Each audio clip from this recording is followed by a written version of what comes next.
Hello and welcome, my unsolved Leaves. Today we are looking at the video The Oldest Unsolved Zelda Mystery by Monster Maze. Check him out in the links down below and leave him a like, subscribe and comment as well, as you do on this video. So let's start right into it. Monster Maze. What is the mystery, I wonder? It's mysterious. Eastmost Peninsula is the secret. This Yes. unusual, oddly phrased sentence has puzzled Zelda fans ever since the American release of The Legend of Zelda back in 1987, making us wonder... Okay. First instinct, look at the Japanese text.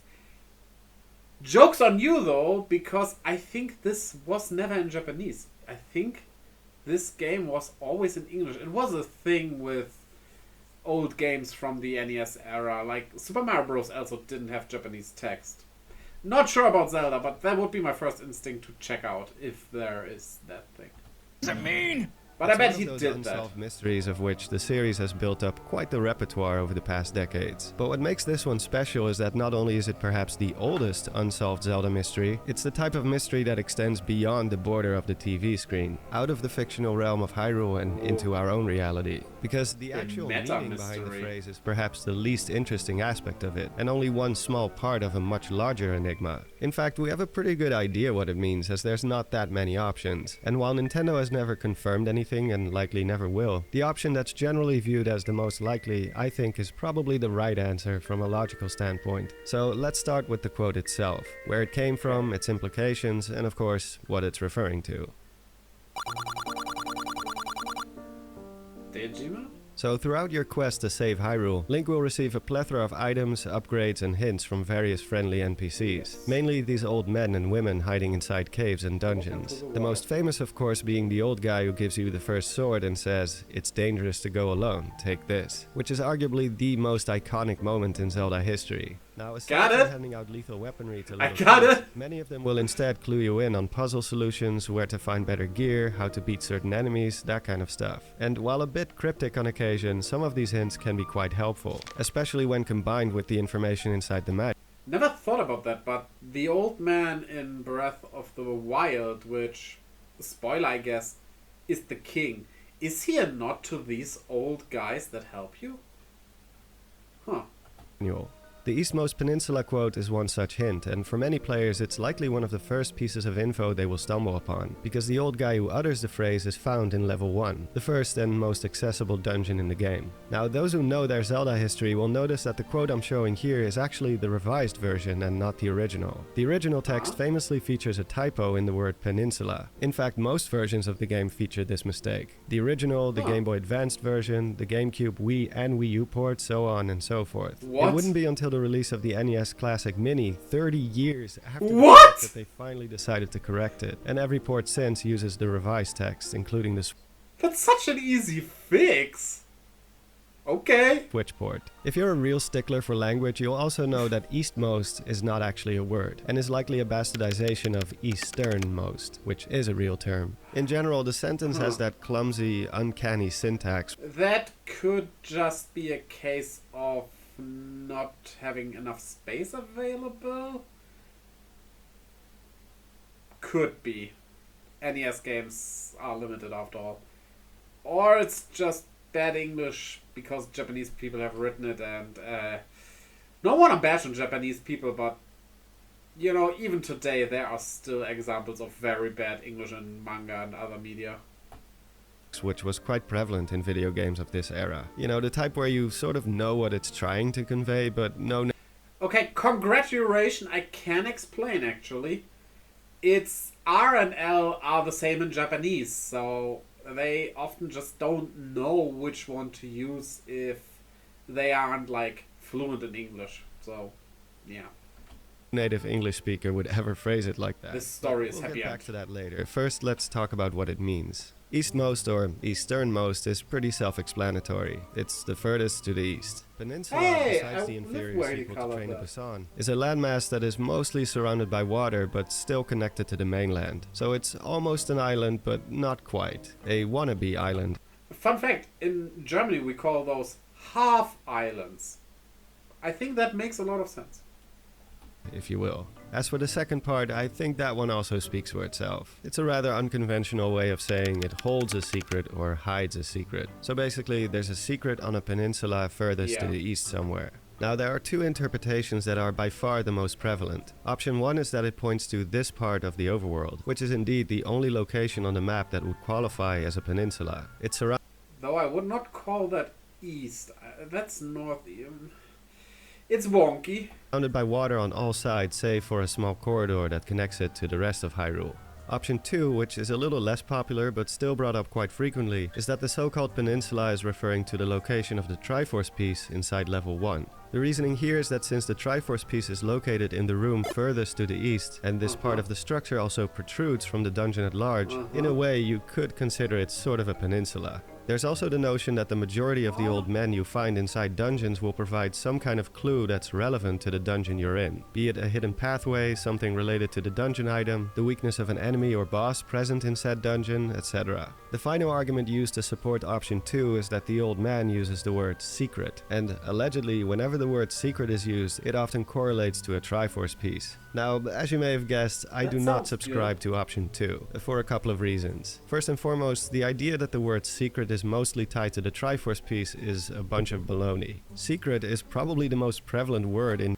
But I could see that someone who isn't fluent in English translating the game or writing the text for the game could call that part of the dungeon a peninsula, because you also go underwater, so it's kind of an underwater peninsula, which doesn't make sense. That would just be an underwater cave, but yeah.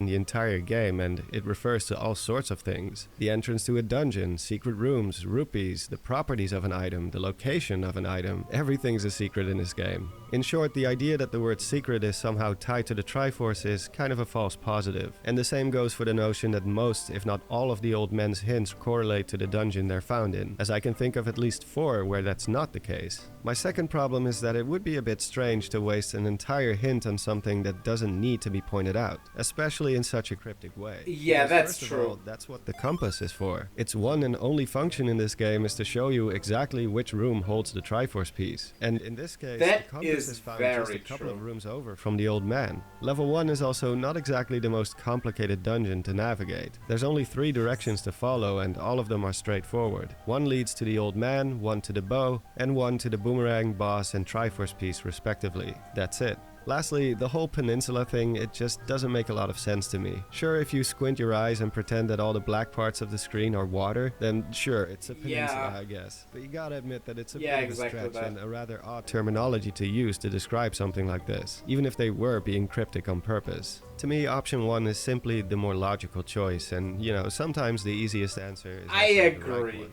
There's only one.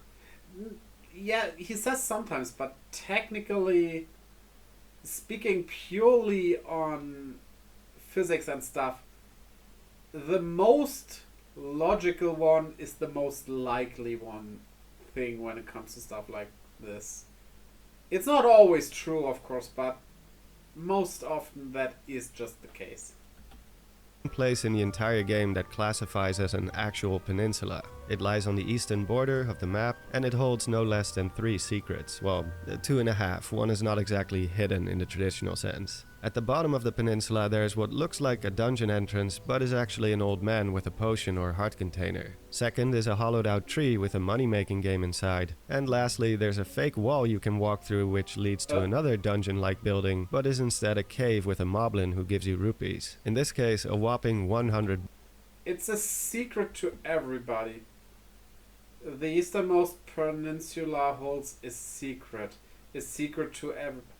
This is almost like a coherent sentence. I think that's it. Whoa. Seems like there's a storm going on outside. Oh well. But this seems very likely to just be a comically meant thing. Though having that in the first dungeon is a bit weird, but well, here we go. bucks, which is the highest amount of rupees you can get from one of these guys. Most people agree that this is the secret the old man is most likely referring to. Like I said, the money-making game is not exactly hidden. I mean, the entrance is in plain sight. And the potion/heart container, while a little less obvious, is still pretty easy to find, given that there's an easily observable dock on the other side. A clear giveaway that you can use the raft here. The fake wall, on the other hand, is probably one of the most well-hidden secrets in the first quest, especially considering that the manual never establishes that walking through walls is something you can even do. It is in fact the only wall in the first quest where you can do this, and it's not until the second quest that walking through walls becomes mandatory. But of course, the manual doesn't contain any hints for the second quest, so the only way to find out about it is either by sheer luck, exhausting every option on a whim, or more likely for most people by consulting a strategy guide or from word of mouth. Speaking of the second quest, obviously the 100 rupee reward is nothing too special, all things considered. I mean, it's not exactly on the same level as a heart container or a new weapon, and I'm sure is one more reason why people had their doubts that the peninsula hint was referring to this place. After all, why would such a cryptic hint lead to such a subpar reward? But it's worth noting that in the second quest, this same structure holds the blue ring, which is one of the best upgrades in the game as it cuts the damage you take by half. For most players, finding the blue ring, I don't know, like, yeah, 100 rupees aren't that great, but also the hint is such an easily accessible hint in the first very easy dungeon. So, yeah, why would you expect to get something really great from that? I think that fits, actually. If it was like a hint in the last dungeon, yeah, that would be underwhelming, but that's not. You can get there in like 5 minutes.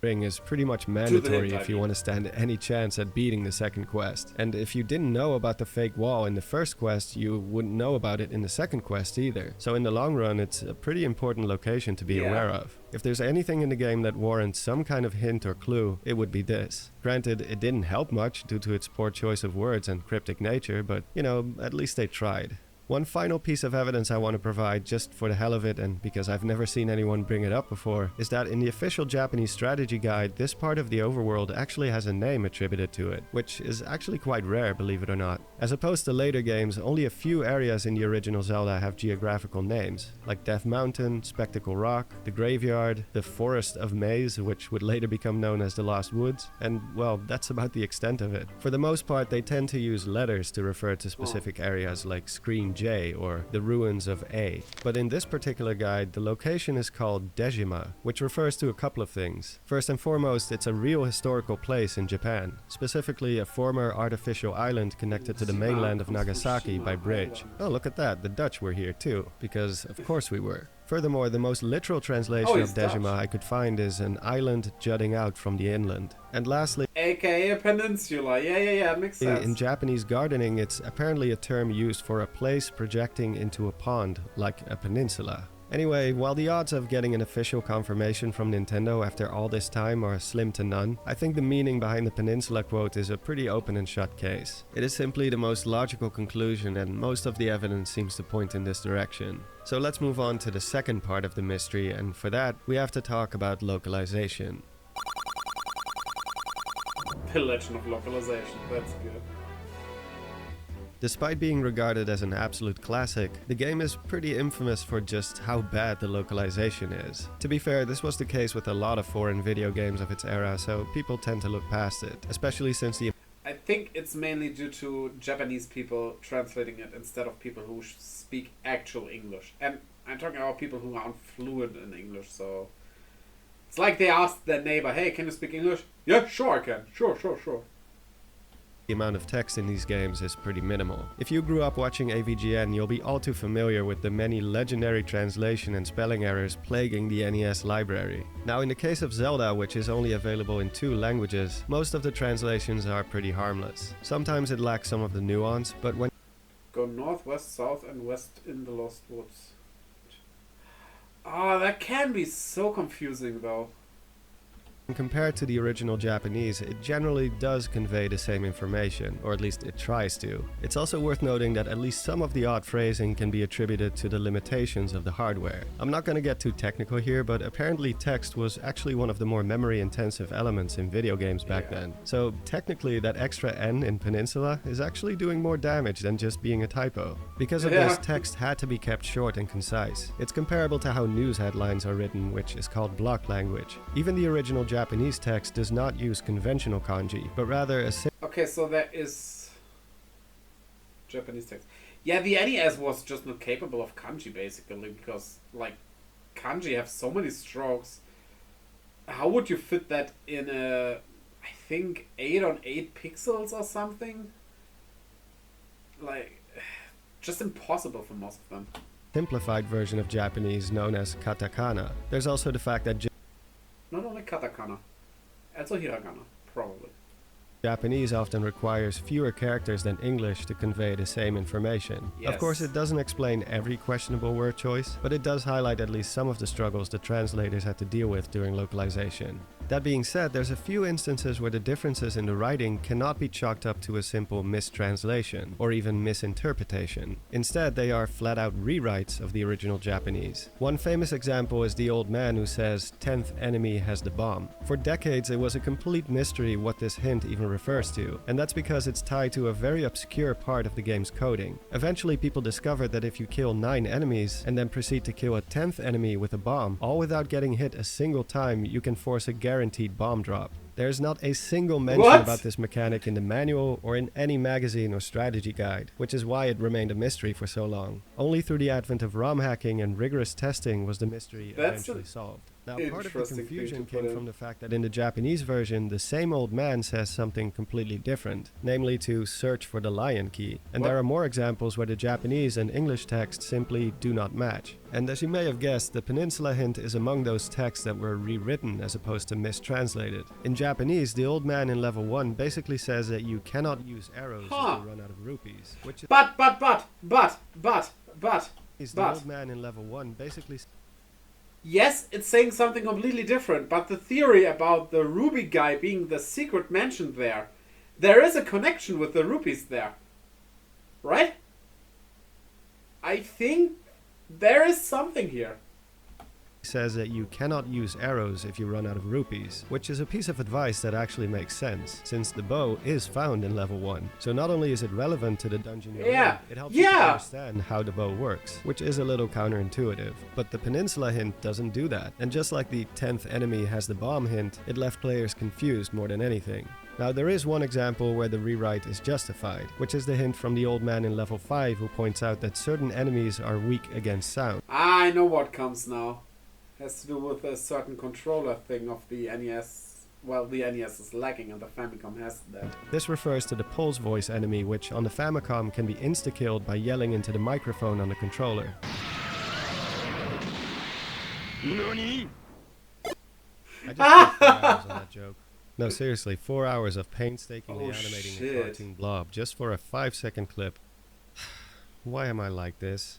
Anyway, yeah, the NES controller was good. Have a microphone, so obviously the hint is completely useless here. Thus, it was replaced with a different hint. Secret power is said to be in the arrow, which, depending on who you ask, can either refer to Ganon's one and only weakness, the silver arrows, or it's a convoluted way of saying that the same enemy, Pole's voice, are weak against regular arrows, though I'm leaning more towards the first option. Funnily enough, they did forget to amend this in the manual, which still says that Pole's voice hates loud sounds, but at least in the game, the change made sense. However, this is the exception. All the other rewrites are questionable at best, and more often than not only add to the confusion as opposed to clearing things up. The most egregious example is when the English version takes a hint from level 7, replaces it with a hint that doesn't exist in the Japanese version, then moves that original hint from level 7 to level 8 instead, but then doesn't include the original hint from level 8 somewhere else in the game. And this was a pretty important hint too. It tells you to look for the arrows in level 9, which is another reference to the silver arrows, in this case where to actually find them. Because of this change, many Western players didn't even know to look for the silver arrows in level 9, and this places an absolute absolute maze with many optional areas. I can only imagine the frustration kids felt when they finally got to Ganon after all that hardship, only to find out that he's basically unbeatable. And to add insult to injury,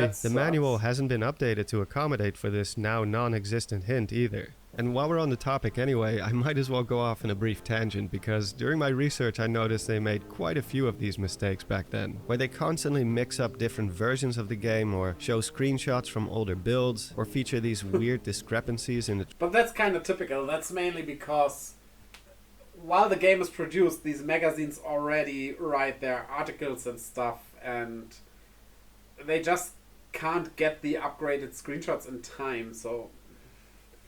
Yeah, new things have to be covered in magazines quite quickly, right? Translation. I mean, just look at this, for example. This is an official Legend of Zelda strategy guide, published by Nintendo themselves, no less. Oh boy. It's actually the English equivalent of the strategy guide I showed earlier. You know, the one that talks about Dejima. It is the only official English guide that exists for the game as far as I know, and one more source I decided to scour through in hopes of finding something conclusive about the peninsula quote. Seeing as the peninsula hint doesn't exist in the Famicom version, I didn't expect to find much in Japanese prints, so I figured that surely there must be some mention of it in the English guide. What? Link? No, the hero's named Zelda. Everybody knows that. Right? Like, I don't know, maybe an explanation behind these cryptic messages and what they refer to? And what do you know, it does indeed mention the old man in level 1. Quote, a little old man is in room L and will advise you on how to use the treasure Link obtained in level 1. It's referring to the original Japanese text. They didn't even bother to localize it for the American build specifically. Instead, they just... You can see on the screenshots where they cut out the Japanese text. copied the information from the Japanese guide one for one, not realizing that this hint doesn't exist in the English version. I don't know, this whole guide is a bit of a mess. This probably is just a problem of communication. I think they were tasked with writing this guide without getting the game, and then they were given the Japanese guide. Yeah, I could just copy that, and didn't know about the changes that were made. So who's at fault here, really? To be completely honest. I mean, just look at this. Princess Zelda, afraid of the evil ruler, divided the remaining Wisdom of Triforce into 8 pieces. What? Wisdom of Triforce? However, Ganon possesses the power of Triforce. Oh my god. That is... Oh, yeah. In Japanese you would say power of Triforce. But the thing with the Japanese is you have to, like, turn it around the way they use those words. The no is not, like, exchangeable with an off in that case. The no denounces that this is the power part of the Triforce. So, that's a beginner's mistake.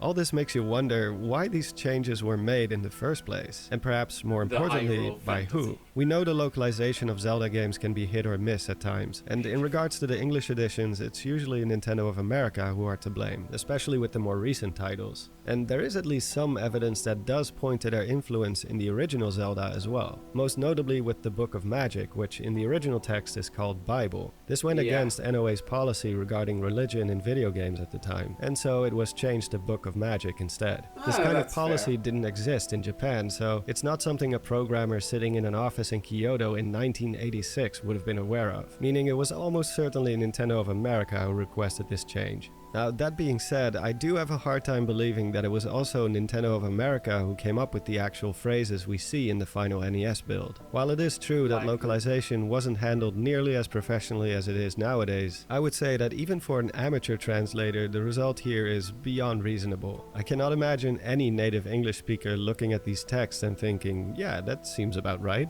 And this is not some revolutionary observation or anything. Over the years, many people have suggested that the English texts were most likely not written by a native speaker. In fact, it has all the hallmarks of what some refer to as English, which is a somewhat derogatory term for mispronunciations of English words by non-native speakers, particularly from Asian countries. For example, one indicator is the constant mix-up between singular and plural, which... There are secrets where fairies don't live. There's a secret in the pond without a fairy. Yeah, the problem though is that plural in Japanese is just the same as singular. You gotta get it off from context clues. Yeah. Is a concept that doesn't exist in the Japanese language. Now, the manual, on the other hand, does seem like it was translated in the US. Yeah, it's not perfect, but when you put it side to side with, say, Zelda tips and tactics, the manual is much more refined and actually reads like something a native speaker would say, for the most part. It also coincides with the policies regarding game localization back in the 80s. Many foreign games at the time would only receive a so-called box and docks localization, meaning that only the game's box and printed material like manuals would be translated abroad. Everything else, like in-game text translations, were, and I quote, sometimes literally done by a programmer using a phrasebook, and that there was a lack of awareness of the importance of using native speakers. And you know what? I wouldn't have it any other way. It's become a quintessential. You gotta say though, even with a game like Zelda that has some kind of narrative, it was mostly not really that important in NES games to have proper text localized. Okay, we have Final Fantasy and Dragon Quest, for example. Like, RPGs are, like, too much. You need a proper translation for those. But I think you can work through Zelda just fine. And when you think about, like, Super Mario Bros. Or other games like that, who cares? Like, as long as you know how to run and jump and shoot fireballs, everything is okay. Part of the legacy of 80s and early 90s video games, and blessed us with some absolutely legendary memes, like the ever-popular "All Your Base Are Belong to Us," which is a hilariously poor translation I bet his name is Katsu, not Cats. of the opening segment to Zero Wing, a game developed by Japanese game studio Toplan in 1990. The company has since clarified that the translation originates from one of their own employees in charge of export and overseas business. So yeah, safe Sound has suddenly disappeared. to say it was a common occurrence back then. Weird. Something that's also important to know about this time period is that Nintendo of America as a company was absolutely minuscule compared to what it is today, and had very little say over the actual game development taking place overseas. It's estimated that around the time of Zelda's development, NOA consisted of only about 10 to 20 employees tops, some of which include legendary game tester Howard Phillips, video game executive Don James, and advertising manager and co-founder of Nintendo Power magazine Gail Tilden. And just as a fun fact, this little ensemble of early NOA employees was apparently known as the Nintendo SWAT team, and you thought Nintendo ninjas were scary. Yeah, that's like, of course, Americans would name it SWAT team because everything over there has to do with guns and military. And what is wrong with you, really?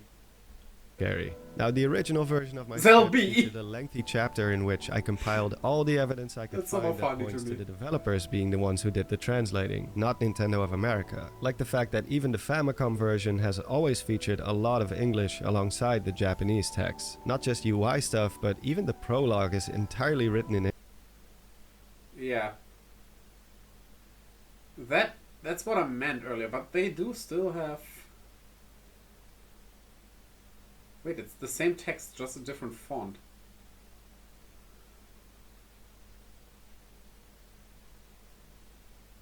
English for some reason, and this has been the case since the early stages Power of development, triangle. long before work on the NES version started. However, me being me, I was hoping to find something even more conclusive, something that could nail it down and prove beyond a shadow of a doubt that it was indeed the programmers who did it. And just as I was about to wrap up my script and start recording the voiceover, I got a message that made this entire part of the script redundant. See, I actually reached out to Howard Phillips and Gail Tilden, since they both worked at NOA during the exact time frame The Legend of Zelda was being developed. Howard, as a game tester, was quite literally the first person in the US to not only play but finish The Legend of Zelda. And Gail was in charge of advertising and print, which also includes stuff like manuals. If anyone knows what the deal is with these texts, it would be them. I didn't really expect a response. I mean, to them, I'm just some random guy on the internet. But to my surprise, Gail did end up responding. Yeah, even if you're small, just try. The worst thing that can happen is that they don't answer, and then that's that. And she confirms that yes, it was indeed the development team who wrote these texts. Now, she does clarify that NOA could request a change to something objectionable, but she also emphasizes that it had to be very objectionable, because for the team in Japan, going back into development again for significant changes was challenging. Now again, many people already suspected this, but to finally get an actual confirmation directly from the source is always better than educated guesses, I would say.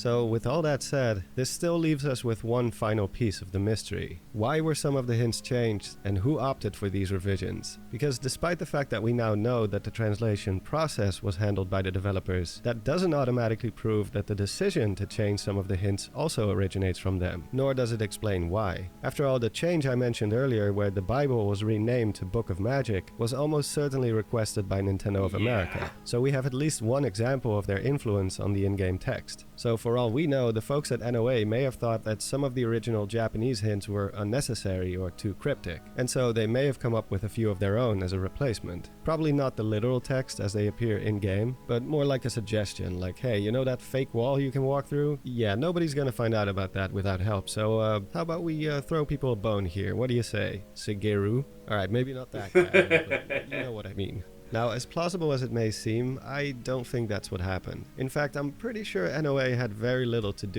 Fun fact, I was at the headquarters of Nintendo of Europe several times. With these revisions. Like, I have a couple really of reasons for this, inside. but by far the best evidence in my eyes is the 10th enemy has the bomb hint. As I've pointed out, there's not a single mention of this mechanic in any American print whatsoever. I mean, yeah, the hint is very, like, cryptic. But I think I would have tried using a bomb on the 10th enemy I kill, so... Huh. And trust me, I checked. It's not in the manual, not Zelda Tips and Tactics, not even Nintendo Power, nor its precursor, Nintendo Fun Club News, both of which were famous for highlighting obscure tips, exploits, and glitches. In fact, it wouldn't be until 2013 that the mystery of the 10th bomb was finally solved, by fans through data mining, essentially. So how could Nintendo of America have known about this super obscure mechanic, let alone propose to put a cryptic hint about it in the US version, and then never bring it up anywhere? Remember, Nintendo Power was started by two of their own employees at the time. Gail Tilden and... Okay, my headphones are acting up again. Howard Phillips. Nintendo Power was started... Give me a second. ...by two of their own employees.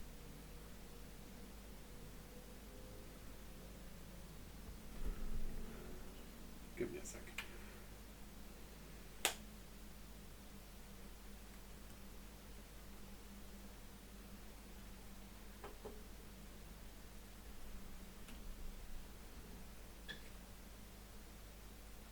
At the time, Gail Tilden and Howard.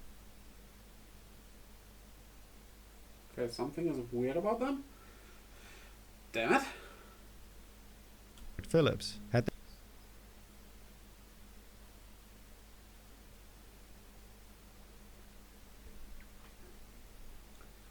Can't have that now, can I? We're almost finished here. So, come on. Just work. they known about this mechanic, they would almost certainly have featured it somewhere. Unless, of course, they didn't know about it, which wouldn't be surprising. The 10th bomb mechanic is so obscure, so convoluted, that the only people who would have known about it back then are, well, the ones who actually programmed it. Okay, it's going on and off and on and off. Damn it. What is happening here? Okay. I can fix this. Don't worry.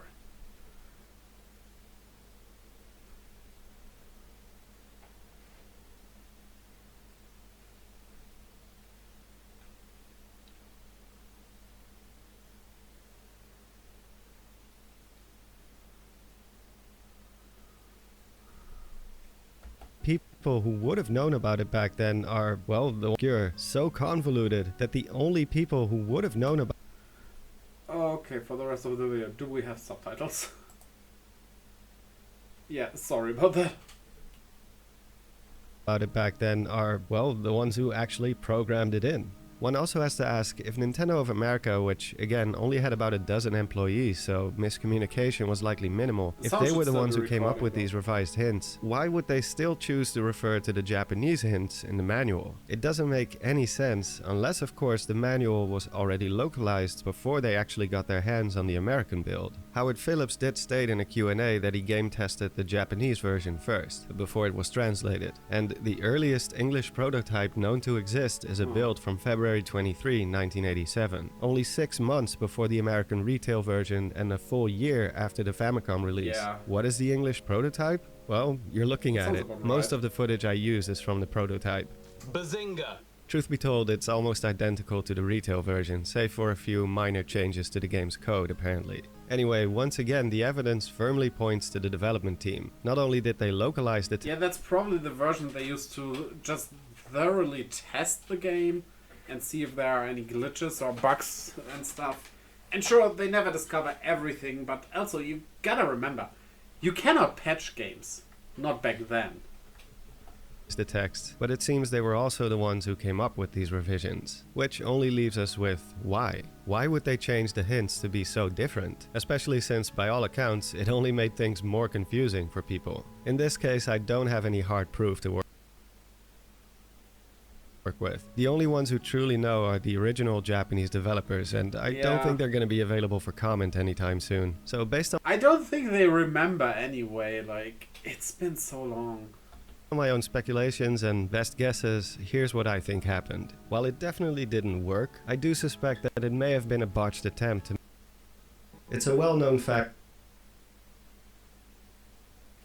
that former Nintendo of America president Minoru Arakawa was initially worried that the game would fail in the US because he thought Western players would find the game too difficult, something he probably expressed to his colleagues in Japan working on the game as well. The too difficult for Western gamers argument is like, yeah, you could say it's like Japanese say, oh, we're so much more intelligent than you Americans are.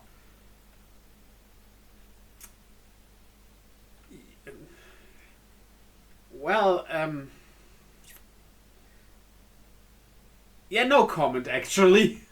As well. While his concerns ultimately proved to be unfounded, there are some changes that reflect his initial doubts. For example, the Western manual reveals a much larger part of the overworld map than the Japanese manual, so it's evident that the developers did have some consideration for Western players while working on the NES version, and as a result, I think they may have decided to alter some of the hints based on what they knew the Japanese players struggled with. It's easy to forget that there's a 1.5 year difference between the Japanese and North American release. Yeah, it might also just be that they now know where the hard parts were that people struggled with, and they fixed that for the Western release, which is a good thing.